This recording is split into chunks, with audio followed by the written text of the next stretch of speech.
I love a good picture book. I use picture books all the time in my speech therapy sessions with kids that I work with because I can teach all kinds of language concepts. Grammar, I can talk about parts of a story, what happened, feelings, all these kinds of things. So I want to encourage you as parents to use great picture books to have a little language lesson with your child. Don't just read it, talk about the book. So here I have 2 Speckled Eggs by Jennifer Mann.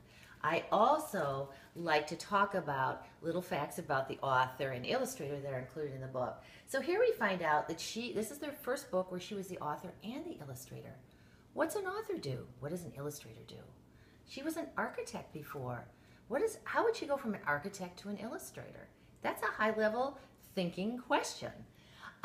She got the idea from the story when she found 2 old pictures from her 7-year-old birthday party. She had one where all the girls were sitting very prim and proper on the couch, and she didn't recognize one of the girls. Who is this little girl? Was she one of my friends? So it gave her the idea for this story, which is about Ginger, who's going to have her birthday party. And she's about to send out the invitations, but she really doesn't want to ask one little girl in her class, who's Lila Browning. Lila's usually running around with her magnifying glass looking for bugs.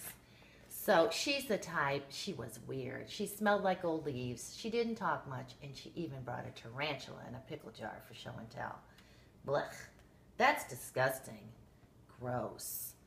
Do kids like to say things like that about people in your class?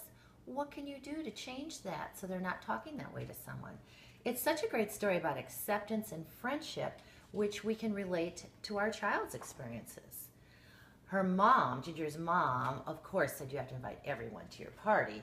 So she did, and Lila came, and she kind of sat by herself and chased bugs most of the party time, while the other girls ended up getting pretty wild in the games and kind of wrecking things.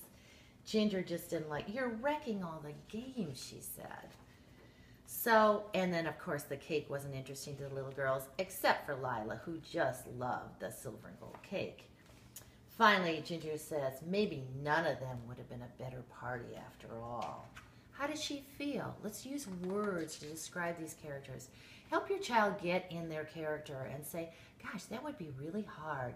I'd be frustrated. I'd be sad. Then a little ladybug lands on Ginger's nose, and she and Lila have a good laugh.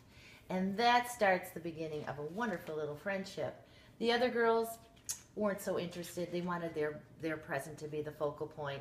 And Lila just waited until she finally opened hers, which was a little bird's nest with 2 chocolate speckled eggs. They shared the eggs, and then at the end they took their party hats off and made little beaks, so they pretended they were birds and pecked at the rest of the birthday cake. What fun. Beginning of a great friendship. So I want to encourage you to go beyond the book. Go to the next level with your child. You'll enjoy it too. You can relate these experiences, this story, to your experiences. That's a great way to share with your child. So have fun reading a book.